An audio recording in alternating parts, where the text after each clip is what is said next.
back to my channel. It's Towing back again with another video. And today I'm going to be talking about a book called The Girl with the Dragon Tattoo by Stieg Larsson. Stieg? Anyway, this book was one that was recommended to me by my friend Janine and has proved to be one of the best crime thrillers that I have ever read. I highly enjoyed it and I hope you enjoyed this review. Please leave your comments down below, like, share, subscribe as per usual. And yeah, so let me read a bit about the plot and get on with the review. Here we go. Harriet Wagner is a member of one of Sweden's wealthiest families. She disappeared over 40 years ago. All these years later, her aged uncle continues to seek the truth. He hires Mikael Blomkvist, a crusading journalist recently trapped by a libel conviction, to investigate. He is aided by a pierced and tattooed punk prodigy called Lisbeth Salander. They tap into the vein of unfathomable iniquity and astonishing corruption. So, let me stop right there. Basically, what happens is that Harriet Wagner is the heiress to one of the biggest companies in Sweden. And 40 years ago, when she was a teenager, she disappears mysteriously. Her body was never found. They searched for her, and it's become one of the biggest mysteries in Sweden is her disappearance. But every year, on the anniversary of her death, her uncle, So yeah, so every year on the anniversary of her death, her uncle gets like sent this like a portrait of like dead butterflies or something like that. So it's like he's constantly being tormented by the memory of his niece, because like that's something that she used to like. So every time he gets sent this, he's like, you know, reminded that she has disappeared and is like trying to figure out what's going on. So he hires Mikael Blomkvist, who is in the middle of a huge media scandal, and he's a journalist, and it's like the lens has been turned to focus on him. So to kind of get away from all of that, he then travels to go and visit Harriet's uncle to see if he can write basically a story, or investigate and write a story about what happened to Harriet. And her uncle has in mind that he would find her. And he comes across Elizabeth because she is like a hacktivist who was basically trying to uncover, you know, whether Mikael Blomkvist was a good guy or a bad guy, and then just realized that actually he's kind of been set up himself, and tries to help him. So he kind of hires her to kind of go and work with him on this case. So when they get to, so Harriet's family all live in like the same kind of, I don't want to call it a commune, but like they all live in the same like community. So like, you know, they all have a house next door to each other, within walking distance of each other, and all the family members kind of live in this like little mini village that they've created for themselves. And so they go and they go meet with her uncle, and he kind of sets them up in their own little cottage where they can run their investigations from, and so on and so forth. And before she can go, Lisbeth is she used to be a ward of the state, and when she was a ward of the state, she was just kind of designated somebody that had learning disabilities or something. So she was not really, it was kind of decided that she couldn't be trusted to look after her own financial affairs. She always had to have like a guardian looking after her, watching over her, and kind of being in control of her money. So when she wanted to buy a new laptop or spend have a huge expense, she'd have to go to her guardian to try and ask for permission to spend her own money. So she had a guardian called Palmgren, I think I like to say. And then he has a stroke, and he was kind of a good guy. He knew that like there wasn't really anything wrong with Lisbeth. So yes, he would basically like sign off anything that she wanted. But he suffers a massive stroke and is replaced by this guy called Björman.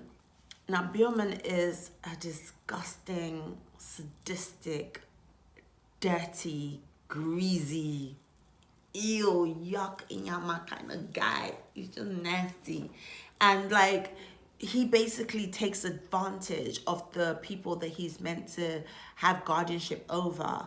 So he basically becomes like a tyrant in Lisbeth's life. So every time she wanted to take a large amount of money, he would solicit sexual favors for her. She had to give him like blowjobs and all kinds of nasty stuff to get access to her own money.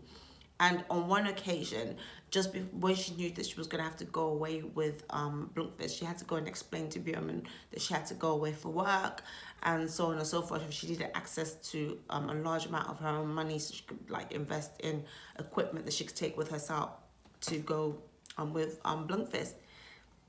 And he basically exploits the situation and ends up raping Lisbeth in the most brutal way. But she exacts revenge on him and rapes him in a very brutal way. I mean, it was just like both rape scenes were just very disgusting, graphic, and brands him and takes a video recording of everything that he had done to her. So she basically becomes like his blackmailer, and he develops this seething hatred for Lisbeth because number one, he wants to get this tape back, and number two, he can't believe that a simpleton got the best of him, and he has to find a way to get revenge on her. But that's like a by the by story within the story sort of thing. So anyway, Mikael and Lisbeth start investigating, and then they realize that Harriet's brother Martin was most likely responsible for her disappearance. And in investigating Martin, they discovered that Martin has been a long-standing serial killer operating in that area for decades and has gone unchecked. And so basically, like, the journey to uncover that and unpack it and trap him and discover, you know, what eventually happened to Harriet and everything is, you know, what you go through in the entire book. This book was the stuff of crime fiction brilliance. I mean, crime fiction is not a genre that I read a lot of or have read a lot of in the past, which is ironic because the two books I'm reading at the moment are actually like crime thrillers.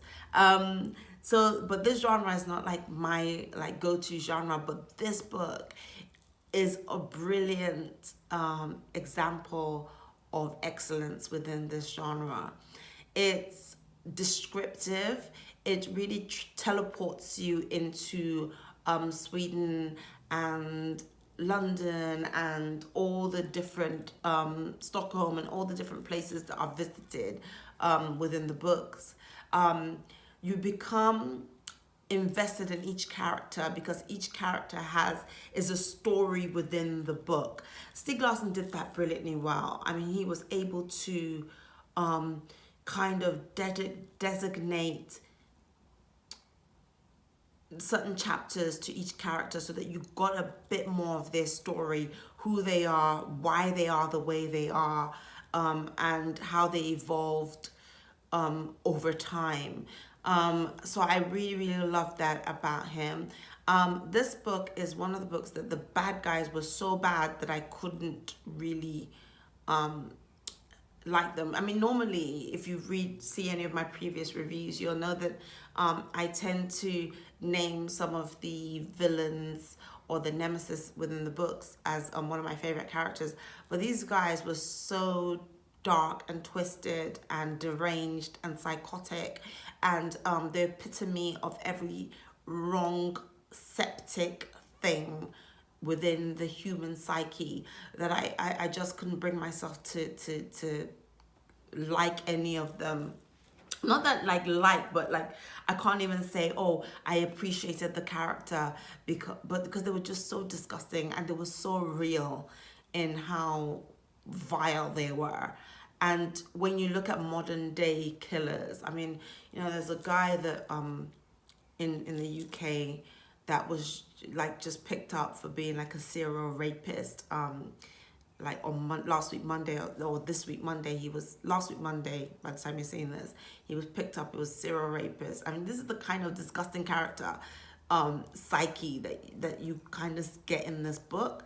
So the villains were a little bit too real. But I really enjoyed Lisbeth Salander. I liked her character. I liked the slight softening of her in the end, and the fact that she was pulled back from being too soft so that the integrity of the character remained. Because Lisbeth always has to be a little bit standoffish, a little bit maybe slightly autistic well, I kind of thought she was autistic and wasn't able to identify with human emotion, but you realize that she actually can, but is closed off for her own reasons. And I appreciated the fact that the integrity of the character remained, because she starts to soften progressively as she went throughout the book, and then at the end it kind of got pulled back, and she didn't lose herself. So therefore you can imagine that in book 2 and book 3 she was still that complicated character that you met at the beginning of book 1. Mikael Blomkvist, I mean, yeah, he was meant to be like this handsome, great guy, but he was just by the by. For me, Lisbeth was the lady of the hour. She was the lead that stole the show for me in this book. And and I just really enjoyed it. I would give this book a 4.5. I was going to say 4.4, but I think, maybe it's stingy, but a 4.5, solid 4.5 out of 5. It was excellently well written, which, that's bad English, I know, but it was incredibly well written. That's another bad English. It was very well written, and it was, the story was intriguing and engaging and colorful and real. You could really identify it. You could really say, yes, I can imagine this happening in real life. So I really, really enjoyed it. I do hope that you guys will pick it up. Please let me know your thoughts. Leave your comments down below. Please like, share, subscribe, hit the notification bell. And as per usual, until next time, bye.